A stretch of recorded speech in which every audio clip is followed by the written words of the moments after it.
Vamos a platicar con nuestro primer entrevistado, ya lo tenemos, se trata de Pedro Tello, él es analista económico.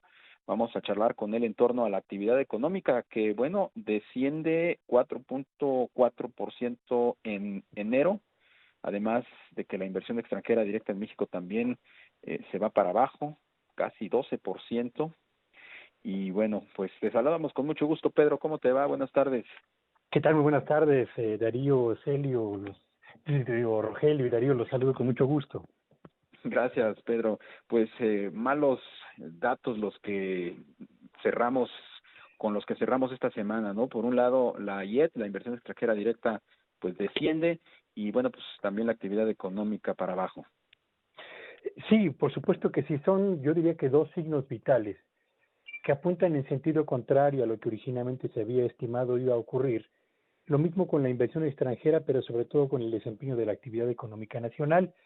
Y lo que anticipan, diría yo, es que 2020 va a ser un año en el que la recuperación o la reanimación, porque ni siquiera podríamos hablar de una recuperación, la reanimación de la economía mexicana va a ser muy lenta, se va a concentrar en unas cuantas entidades federativas, se va a concentrar también en pocos sectores, en pocas empresas, y no va a estar exenta de tropiezos como los que hemos visto, lo mismo en enero que en el mes de febrero. En enero, recordemos, la pandemia llevó a semáforo rojo a 13 entidades federativas que debieron mantener las restricciones para la movilidad de personas, pero sobre todo para la apertura de negocios. En enero también se presentó un retraso de cerca de un mes en el arranque del Programa Nacional de Vacunación, lo que hará que se retrase un mes por lo menos el proceso mismo de regreso a la normalización económica. Y en este mes de febrero, bueno, pues empezamos esta semana con un problema de cortes en energía eléctrica que transitó hacia un problema de desabasto en gas natural y de sobreprecio en este combustible que le pega ya a buena parte de la actividad industrial de nuestro país y que hará que la actividad económica de México, por lo menos en el primer trimestre de este 2021, tenga una caída superior a la que ya se estimaba originalmente. Pues sin duda esto viene todavía a ser como una especie de cereza en el pastel, esta pues contingencia derivada de la falta de energía, que pues como tú dices no se ve que se vaya a restablecer inmediatamente. Y lo más importante, diría yo aquí, Pedro, y corrígeme si estoy mal, el alto costo que le va a significar a las finanzas del país el poder subsanar la falta de ese insumo tan básico. Sí, por supuesto que sí, bien lo comentas. Aun si el día de mañana, que no va a ocurrir así, aun si el día de mañana termina el problema de traslado, digamos, o de exportación de gas natural hacia México, aun si mañana termina, mañana no va a acabar o mañana no va a regresar el precio del gas natural al que tenía hasta antes de que se desatara esta crisis. Y esto va a generar costos en tres diferentes niveles de la sociedad mexicana. Bien lo ha señalado primero para las finanzas públicas, por lo que atañe a la importación de gas natural para la operación, lo mismo de la Comisión Federal de Electricidad, que consume alrededor del 50% del gas natural que llega a nuestro país, que del sector petrolero, que consume poco más de la cuarta parte. Ese es el primer impacto sobre las finanzas públicas. Segundo impacto muy relevante sobre la operación de negocios como la industria automotriz, la industria de autopartes, la industria vidriera, la industria acerera, que tienen un perfil de empresas de clase mundial que compiten aquí más allá de nuestras fronteras con empresas importantes y a las que solamente se les puede hacer frente con costos de operación lo suficientemente bajos como para poder mantenerse en el gusto de los consumidores. ¿Cómo van a acomodar este incremento en el costo del gas natural? Difícil, realmente muy difícil averiguarlo en este momento. Y el tercer efecto, que es un efecto que en torno al que se ha hablado poco, creo yo, va sobre la economía familiar.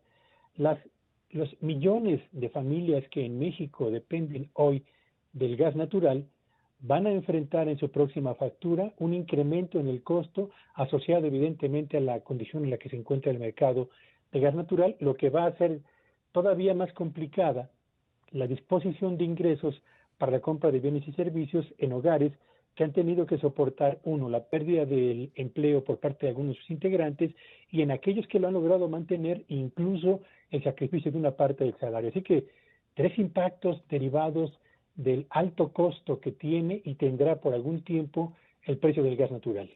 Por supuesto, Pedro. Muy buenas tardes. Te saluda Rogelio Varela. Buenas tardes, Rogelio. Pedro, precisamente sobre este último rubro que comentas, el impacto en los precios, ¿consideras que esta burbuja inflacionaria que ya se dio en el mes de enero, pues podrá aumentar su intensidad en febrero con este tema del gas?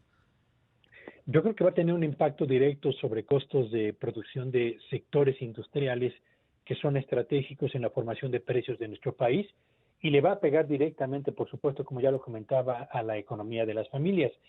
¿Qué tanto va a impulsar al alza el crecimiento de la inflación, que recientemente ha repuntado? No lo sabemos todavía. Yo creo que esto es un interrogante que podremos despejar en el curso de las próximas 2 semanas, tan pronto tengamos una idea más precisa de a qué precio estaremos importando el gas natural y en qué medida los sectores económicos consumidores y al mismo tiempo los hogares tendrán que ajustarse para evitar que los mayores costos terminen por afectar sus propias estructuras de costos en el caso de las actividades industriales y del poder adquisitivo en el caso de las familias. Pero es evidente que habrá un impacto inflacionario que se va a trasladar también por la vía de la electricidad, aunque el gobierno diga que no lo va a hacer. Pedro, ¿qué podemos decir con respecto al precio del petróleo? Porque no todo es malo y aquí estamos empezando a observar que el precio del petróleo está empezando a levantarse, lo cual pues es literalmente oxígeno puro para las finanzas del país.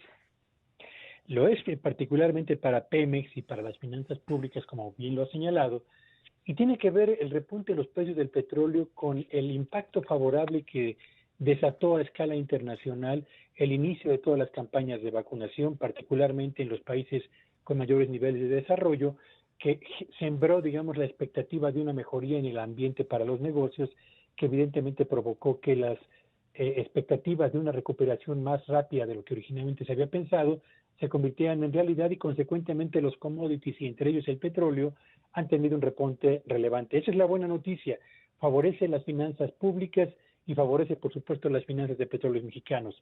La mala es que a la par de los precios del petróleo se están encareciendo los precios de los combustibles y, por supuesto, también de todos los petroquímicos que no producimos en el país, que traemos del exterior y que impactan los costos de operación, particularmente de la industria química y, por supuesto, también de la industria alimentaria. Así que buenas y malas alrededor del precio del petróleo.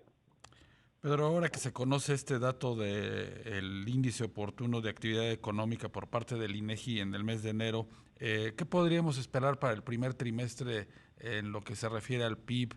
¿Se va, digamos, que a acumular un trimestre más de caída?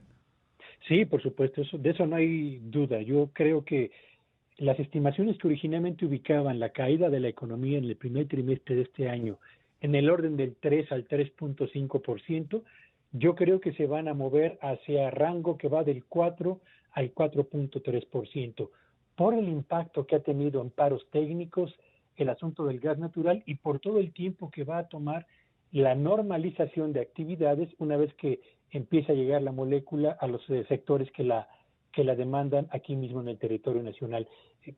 Me llama mucho la atención el comunicado que sacó el día de ayer el Consejo Coordinador Empresarial, señalando que el 70% de la actividad industrial en México tenía ya registro de impactos de diversa índole por el problema del abasto de gas natural y el precio del mismo.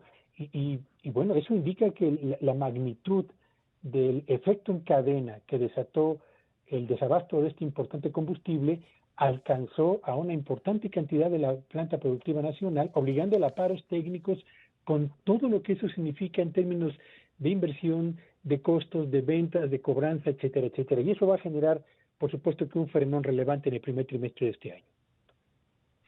Pues Pedro Tello, analista económico, como siempre te apreciamos mucho tu disposición para comentar estos temas con nuestros amigos del auditorio. Darío, Rogelio, les agradezco mucho el favor de la invitación. Buenas tardes a todos. Muy buenas tardes.